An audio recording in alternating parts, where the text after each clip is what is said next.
Hello বন্ধুরা, welcome back to my channel. দেখো বন্ধুরা, তোমরা সবাই কেমন আছো? আশা করি সকলে খুব ভালো আছো, সুস্থ আছো। আমিও বেশ ভালো আছি।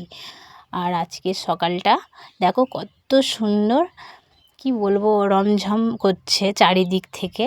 আর আমি তুলো করতেও বসে পড়েছি, বেশ হাওয়াও দিচ্ছে, বেশ ঠান্ডা ঠান্ডা। আর এখন বাজে প্রায় 8টা। চলো সকলকে গুড মর্নিং। চলো প্রথম থেকে আমার শেষ অবধি ভিডিওটা দেখো, চলো ভাল লাগবে। আর যেখান থেকে দেখছো সকলকে সবসময়ের জন্য ওয়েলকাম। আর পুরো ব্লগটা জুড়ে থাকার বন্ধুরা অনুরোধ রইল। তো চলো দেখো, আমি তো তুলো করতে বসে পড়েছি, চোখে চশমা লাগিয়ে, মুখেও অবশ্য একটা কাপড় বেঁধেছিলাম, দেখতে পাচ্ছ গলায় আছে।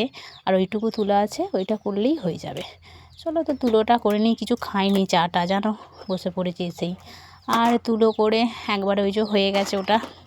চলো ওটা মেলে দিই, রোদ তো ভালোই দিয়েছে। তো তুলোটা না মেললেও হবে না, ময়সা ধরে যাবে রাখলে। ওই জন্যে যতটুকু করি মেলে দেওয়ার চেষ্টা করি। চলো তুলোটা আমি মেলে দিলাম। ওই দেখো মেলেও দিচ্ছি। আর কি বলো তো বন্ধুরা, কত সুন্দর হালকা হালকা হাওয়া দিচ্ছে। দেখো ওয়েদারটা, রোদ দিয়েছে কিন্তু হাওয়া দিচ্ছে, তো খুব সুন্দর লাগছে। খুব সুন্দর লাগে এরকম হাওয়াতে তুলো করলে। মায়ের কাপড়টা নড়ছে, বুঝতে পারছো, এই যে হাওয়া দিচ্ছে। আর প্রচণ্ড রোদও কিন্তু দিয়েছে, বাইরে থাকা যাচ্ছে না। আর ওই কাপড় জামা, দুটো জামা নাইটি দুটো কেচে নেওয়া হয়েছে, সমস্ত কেচে নিয়েছি। আর এই মুরগিটা বাঁধা ছিল হচ্ছে বাইরে, জানো বন্ধুরা। বাইরে বাঁধা থাকলে কি হবে বলো তো, কুকুর বেড়াল এসে ওকে এক্ষুনি খেয়ে নেবে। ওই জন্য আমি যেহেতু ও বাড়িতে যাব, ওই জন্য ওকে বেঁধে রেখে যাচ্ছি। আর ও কিছুতেই আসছে না, ওই জন্য আমি 2 হাতে করে ধরে আর ওকে বেঁধে আর একবারে চলে এসেছি বাড়িতে, জানো তো, দরজাগুলো দিয়ে। মা চা বসে নিয়েছে, ওখানে চা বসে দিয়েছে মানে গ্যাসে। আর আমি এখানে বাবা কালকে মানে চপ এনেছিল, চপগুলো ছিল জানো তো, চপ আর মুড়ি এই যে মেখে নিচ্ছি। আর আমি খেয়েও নিচ্ছি, জানো তো। আর একটা পেঁয়াজ নিয়ে নিয়েছি, পেঁয়াজ দেবো, ওই জন্য পেঁয়াজটা কেটে নিচ্ছি, জানো তো। আর ছুরি দিয়েই কাটছি, বটি দিয়ে কাটিনি।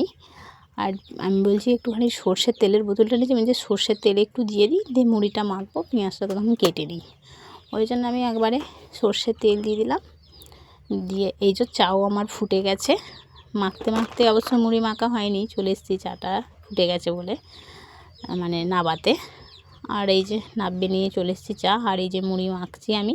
আর মা ওই দেখো ভাত চাপে দিয়েছে, রান্না বসিয়ে দিয়েছে, মা রান্না করছে।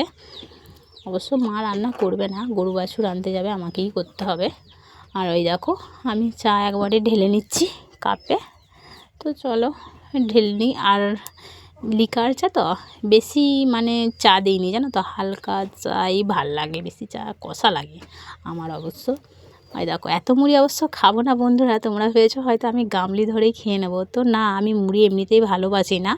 তো এইসব দিয়ে মেখেছি বলে খাচ্ছি দুটো। আর দেখো নিয়ে নিয়েছি একটা বাটিতে, আর কাপে চা নিয়ে নিয়েছি। আর ওই দেখো মুড়ি চা খাচ্ছি। অবশ্য চাটা হালকা গরম আছে, তো আমি তো গরম চা তো খেতে পারি না, তো হালকা ঠান্ডা হয়ে গেছে বলে চাটা আমি খাচ্ছি মুড়ির সাথে। আর বেশ ভালো লাগে, জানো তো বন্ধুরা, মুড়ির সাথে বেশ এরকম চা খেতে। আর মুড়ি মেখে খেতে, শুধু মুড়ি কেউ খাই বলো, ভালো লাগে না। আমি বেশিরভাগ বিস্কুট দিয়েই চা খাই, জানো তো। আর আমি তো তুলে করতে বসে পড়েছিলাম, কিছু খাওয়া হয়নি। মা বলছিল অনেকক্ষণ ধরে যাই চা করবো চা করবো, দিয়ে আবার বলছি না যাই। আর মা গরু বাছুর আনতে চলে গেছে। আর আমি এখানে রান্না করে নিচ্ছি, ডিমের অমলেট রান্না করব। এই যে ডিমের অমলেট ওই যে ভেজে নিয়েছি আর পেঁয়াজটা দিয়ে। চলো তো আমি রান্নাটা একবারে করে নিই।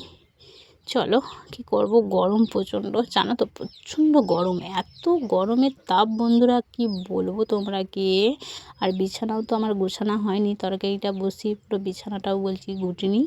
আর এই বিছানা চাদরটা চেঞ্জ করে দেবো, অন্য বিছানা চাদর পাতবো। এটা ধুলো বালি উঠে বাচ্চারা একদম ময়লা করে দিয়েছে, জানো। ওই জন্য এই লালটা পেতে নিলাম, কত সুন্দর লাগছে দেখো। আমার তো বিছানা কুশনো হয়ে গেছে টান টান করে একদম। আর টান টান না হলে ভালো লাগে না, জানো তো বন্ধুরা। তো চলো, এই দেখো ডিমের ঝোল হয়ে গেছে আমার। আর এদিকে হচ্ছে শাক ভাজা, কুমড়ো শাক ভাজা, আলু উচ্ছে ভাজা, আর গরম ভাত। চলো আজকের মেনু। আর গ্যাস ট্যাস পুছে সব পরিষ্কার করে, আর একবারে ঝাঁট টাঁট দিয়ে পরিষ্কার করে একবারে ও বাড়ি আমি যাব। রান্না বান্না তো হয়েই গেছে, এবার অগুছানো রাখলে তো হবে না। ওই জন্য একবারে পরিষ্কার সব করে দিয়ে, ঝাঁটাটা খুলে গেছে জানো বন্ধুরা, ওই জন্য ঠিক করে নিচ্ছিলাম। চলো তো আমি একবারে ঝাঁট দিয়ে দিয়েছি, ঘরগুলো শেকল দিয়ে দিয়েছি, কপাট টপাট সব দিয়ে। দরজা এই যে পর্দাটাও টেনে দিলাম। আর এবার আমি সার্ফও নিয়ে নিয়েছি, সেই বিছানার চাদরটা ওই কাপড়টা একটু কেচে নেবো, জানো তো। কাপড়টা অনেক দিন ধরেই ঝুলছে, কাচা হয়নি, ওই জন্য। আর কালকের ঘুটের বস্তা, বৃষ্টি পড়ছিল, তুলে দিয়েছিলাম আগামীকাল ফোঁটা ফোঁটা, ওইগুলো চাইড়ে দিলাম। আর কাপড়টাও কেচে ধুয়ে নিচ্ছি, এই যে দেখতে পাচ্ছ। আর এইখানে বাথরুমে হচ্ছে আমি বিছানার চাদরটা ভালোভাবে পুরো কেচে নিচ্ছি, প্রচুর নোংরা হয়েছে জানো তো। বেশ থুপে থুপে ভালো করে কেচে নিয়েছি, না আচার ওরকম কাচলে না আচার মেরে মেরে মানে হচ্ছে ছাড়বে না, জানো তো। ওই জন্য বেশ করে ভালোভাবে ওরকম করে করে আমি কেচে নিচ্ছি। আর বিছানার চাদর হচ্ছে সুতিরই ভাল লাগে, জানো তো।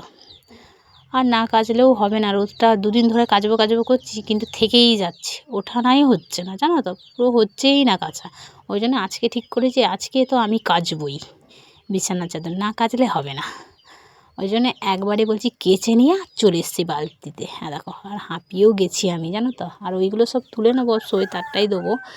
আর চলো নাইটিগুলো সব তুলে নিলাম, সকালে ওগুলো কেচে দেওয়া হয়েছে। আর বিছানার চাদরটা দিয়ে দিই, এদিকটা আওতা আছে বলে দিচ্ছি, কারণ রোদে মেললে তো কোটে যাই তোমরা জানো। ওই জন্য রোদে না মেলে আওতার দিকে মেলে দিচ্ছি, রঙটাও থাকে, জানো তো। ওই জন্যই চলো তো বিছানার চাদরটা একবারে মেলে দিই ভালো করে, হচ্ছে না জড়ো জড়ো হয়ে গেলে শুকোবে না, ওই জন্য ওইটাও তুলে নিলাম। আর কাপড়টা একবারে মেলে দিচ্ছি। চলো বন্ধুরা, আমার এই পর্যন্তই ভিডিও। সকলে ভালো থেকো, সুস্থ থেকো। নেক্সট ভিডিও আবার তোমাদের সাথে দেখা হচ্ছে। সকলকে টাটা। চলো।